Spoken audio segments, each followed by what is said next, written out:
सर्दी की एक ठंडी रात थी। जंगल में सिर्फ पटों की खुसखुसकाहट और दूर से आती एक बंसुरी की आवाज सुनाई दे रही थी।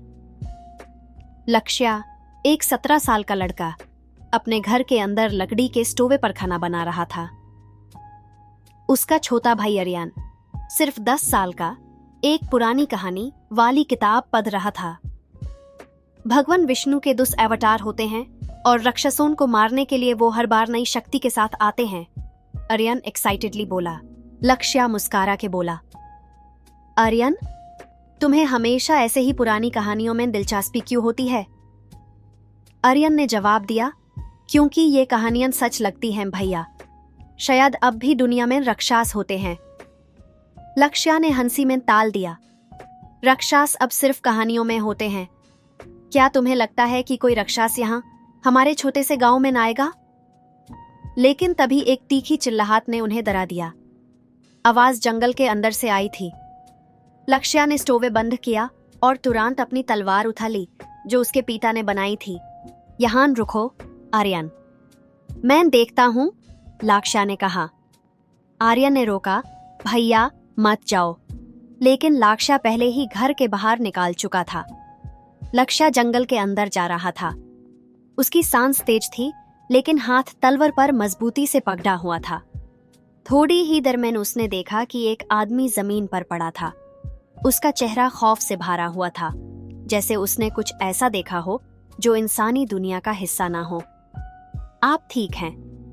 लक्ष्य ने पूछा, लेकिन आदमी चुप रहा। उसके गलों से खून बह रहा था। तभी लक्ष्य को एक भारी साया अपने पीछे महसूस हुआ। जब उसने पलटा के देखा तो उसका सामना एक राक्षस से हुआ। राक्षस के बड़े बड़े दांत, लाल आंखें और काले नखून जो तलवार की तरह तेज थे। लक्ष्य का दिल जोर से धड़क रहा था, लेकिन उसने तलवार उठा ली। मैं अपने गांव को तुम जैसे राक्षसों से बचाने के लिए कुछ भी करूंगा। राक्षस हंसा, तुम जैसे इंसान मुझे नहीं हरा सकते। तुम्हें लगता है कि यह तलवार मुझे रोक पाएगी? और फिर एक जबरदस्त लड़ाई शुरू हुई। लक्ष्य ने तलवार चलाई, लेकिन राक्षस हर बार उसकी तलवार को अपने नखूनों से रोक देता। राक्षस की ताकत और स्पीड इंसानी हदों से बाहर थी। लक्ष्य थक रहा था, लेकिन उसके दिल में एक ही बात थी, मैं अपने भाई आर्यन और अपने गांव को बचाने के लिए हार नहीं मान सकता। तभी लक्ष्य के पीछे एक और साया आया, लेकिन इस बार यह साया एक और राक्षस का नहीं, बल्कि एक औरत का था। उसके हाथ में एक अलग सी तलवार थी जो चांदी की तरह चमक रही थी। हट जाओ, मैं इसे संभालती हूं, उस औरत ने कहा। लक्ष्य हैरान था, लेकिन उसने पीछे हटकर देखा। औरत ने अपनी तलवार चलाई, जो एक चमक के साथ राक्षस के गले तक पहुंच गई। एक ही बार में राक्षस का सर काट दिया गया। लक्ष्य अब भी शौक में था। आप कौन हैं? औरत ने एक गहरी आवाज में कहा, मेरा नाम सिया है, मैं एक रक्षक हूं। तुम्हें भी रक्षक बनना होगा अगर तुम अपने भाई और इस गांव को बचाना चाहते हो।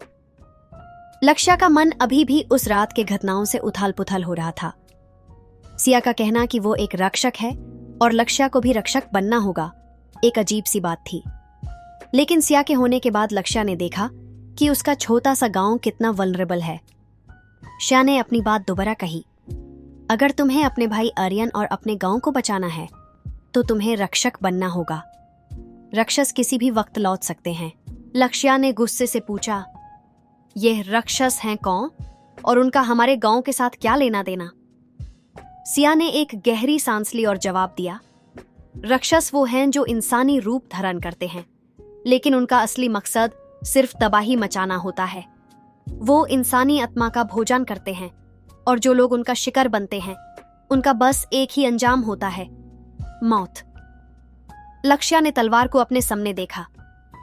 मैं तैयार हूं, लेकिन मुझे सीखना होगा कि इन राक्षसों के खिलाफ कैसे लड़ना है। अगले दिन से सिया ने लक्ष्य की ट्रेनिंग शुरू की। पहला लेसन था राक्षसों की पहचान कैसे करें।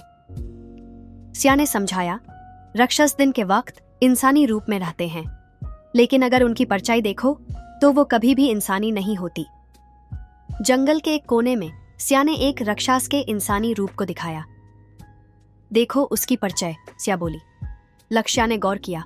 उस इंसानी रूप के साथ एक दूसरी परछाई भी थी, जो राक्षस के असली रूप की थी, बड़े बड़े दांत और नखूनों वाली। उन्हें मारने के लिए तुम्हें रक्षक तलवार का इस्तेमाल करना होगा। सिया ने अपनी तलवार ऊपर उठाई, जो चंदी और एक रारे धातु से बनी थी। यह तलवार उनका गला काट सकती है, लेकिन सिर्फ तब अगर तुम अपनी शक्ति और विश्वास के साथ वार करते हो। लक्ष्या ने दिन रात तलवार चलाना सीखा। सिया ने उसे सिखाया कि राक्षस के हर अटैक कैसे डॉज करें और उनके वीक पॉइंट्स क्या होते हैं। ट्रेनिंग के 1 महीने के बाद लक्ष्या अपने घर लौट रहा था, जब उसने देखा कि आर्यन घर के अंदर से छुप छुप कर कुछ देख रहा है। लक्ष्या ने आर्यन से पूछा, क्या देख रहे हो? आर्यन ने एक पुरानी किताब दिखाई। यह देखो भैया, इसमें लिखा है कि हर गांव में एक रक्षक होता था जो राक्षसों को खत्म करता था, लेकिन हमारे गांव के रक्षक को एक दिन किसी ने मार दिया। लक्ष्या ने किताब को देखा और सोचा, यह कहानी तो सिया ने मुझे नहीं बताई। क्या सिया कुछ छुपा रही है? रात के वक्त सिया और लक्ष्या एक नए राक्षस का सामना करने निकले। यह राक्षस पहले वाले से ज्यादा खतरनाक और शक्तिशाली था। इसका रूप एक इंसानी और राक्षस के बीच का लगता था, आधा इंसान आधा जानवर। सिया ने लक्ष्या को कहा, तुम पीछे रहो, मैं इसे संभालती हूं। लेकिन लक्ष्या ने आगे बढ़ने का फैसला किया। ये मेरी जुंग है, अगर मैं अब पीछे हटा तो अपने भाई को कैसे बचाऊंगा? लक्ष्या ने कहा और राक्षस पर वार किया। लेकिन राक्षस उसका अटैक डॉज कर गया और लक्ष्या को एक जोर का मुक्का मारा, जिससे वो पेड़ के पास गिर गया। सिया ने उस वक्त अपनी तलवार चलाए और राक्षस को जख्मी किया। तुम अभी तैयार नहीं हो लक्ष्या, सिया चिल्लाई। लेकिन लक्ष्या ने जमीन से उठकर फिर से तलवार उठाई और राक्षस के पीछे का वीक स्पॉट देखा। उसने सिया की ट्रेनिंग को याद करते हुए एक प्रिसाइज अटैक किया और राक्षस को खत्म कर दिया।